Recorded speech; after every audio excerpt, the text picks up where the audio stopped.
he doesn't care about the offense, man. Go do what you need to do. Let me handle the defense, right? But if he knows he has someone in place that he's comfortable with, then everything is made easy, from special teams to coordinators to linebackers to receivers coach. Everything goes hand in hand. Again, the great James Hasty joining us for a couple moments, 2-time Pro Bowl, all pro as well. By the way, paid a little homage to you. Got the Kansas City red, got the Jet. There you go. I won't wear green like eagle green, because if you see the little blue helmet in the background, I see it now. I see it back there. I keep. Well, I have to. I don't keep it in the forefront nowadays. Well, you shouldn't. You shouldn't. Right? Man, did you see what happened on Sunday? No, you shouldn't. That was a rake the leaves kind of day. I don't even want to. It's you know what's amazing. You mentioned, getting the right vibe and using this tool to put together the best coaching staff. I think sometimes I've had this issue with the NFL for a long time. It is the good old boys network. It is. And it's always the retreads. Like, I feel as though sometimes teams have to think outside the box and take a shot on maybe someone who's not proven. Now, I'm not, Dable, to me, we saw what he did in Buffalo, last year. Great. This. It's what have you done for me lately, right? So the roses, the bloom is off the rose, so to speak. But I think there are some franchises. I can see a team like Tampa Bay embracing this. You know why? Because Tampa Bay has hired minority head coaches in the past. Oh, they did a great job. Yeah, absolutely. But there are other franchises, and I don't want to put you on the spot, just my opinion, that I can see kind of like, we don't, and I think to me, that's narrow-minded thinking, because at the end of the day, you want to put the best product on the field. All these owners care about is winning, making money and winning, which goes hand in hand. So why not use something like this and assemble the best possible? Well, let's look at the Brian Dable, for example, situation.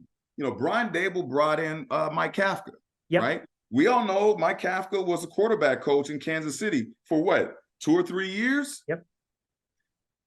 In fairness, Mike Kafka was not ready to be an offensive coordinator, right? He just did not have the time in the league to really be ready to be an offensive coordinator. And I think you're seeing that play out now. Like, we really have to take more serious consideration at the entire coaching staff now. And I say it again, it's the senior level positions that we really need to focus on, because now what you've got is Brian Dable's over there considering whether or not he should be calling the plays. And I think we've even seen him calling plays on TV here a few times this past year, this season. So 100%. There's some concerns there about the capabilities that Mike Kafka brings to the table. And some would say he wasn't ready to be an offensive coordinator just yet. So the involvement with the Maras and being the general manager, Joe Sheen, being involved in that selection of that senior level coaching staff would have been huge when it comes to making sure that Brian Dable had cover when it comes to his offensive coordinator. Now, let me counter that and say, do you take into consideration injuries? You're losing the potential franchise quarterback. I mean, you have to take into account everything, right, so to speak, that's kind of transpired. But to your point, I know exactly what you're saying, because you've seen it across the league, right? Mm-hmm. I mean, think about this.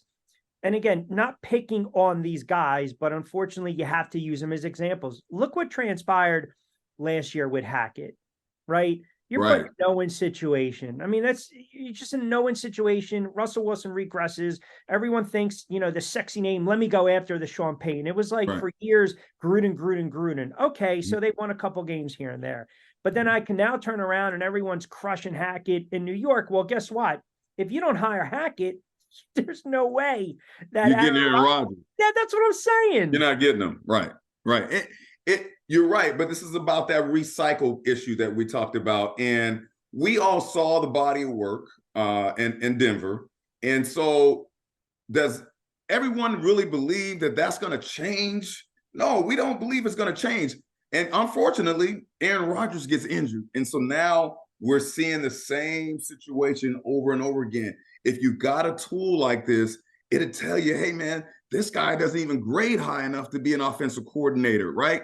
Let alone a quarterback coach. So it gives you as an organization the ability to say, okay, let's back up and let's see if we can find some candidates that really do have the experience and the winning in their background to really substantiate this person being the coordinator, because we understand Aaron Rodgers pretty much is running that offense right now and running that organization.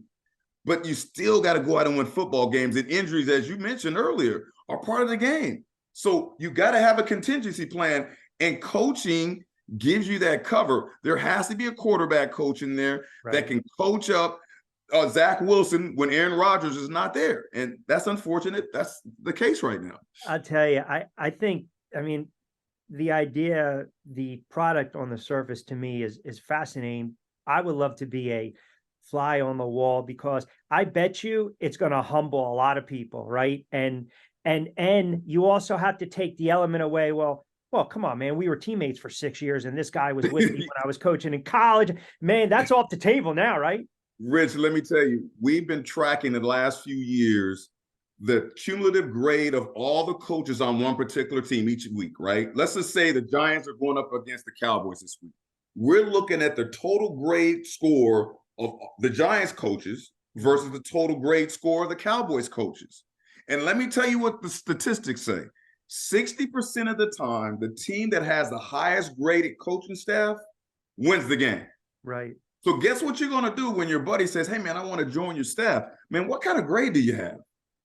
Because if your grade isn't high enough, it's not going to help us as a group. When we're getting into crunch time situations, we need to know that we're giving ourselves every chance to win as a staff. And we can't afford to have any weak links in our group, right, that ultimately could come out in the wash and cost us a football game. So you've done this you do this every week for every team? Every week we track it. We track it. It's funny. It's 60%.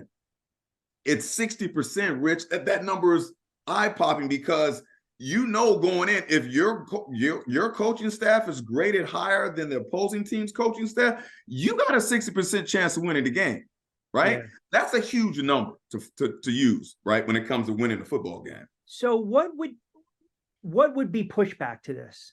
Because I'm sure I'm sure someone or a, whisper down the lane pushback on this. Has there been pushback, or if someone's like, nah, this there's been no pushback, because you virtually have two alternatives. If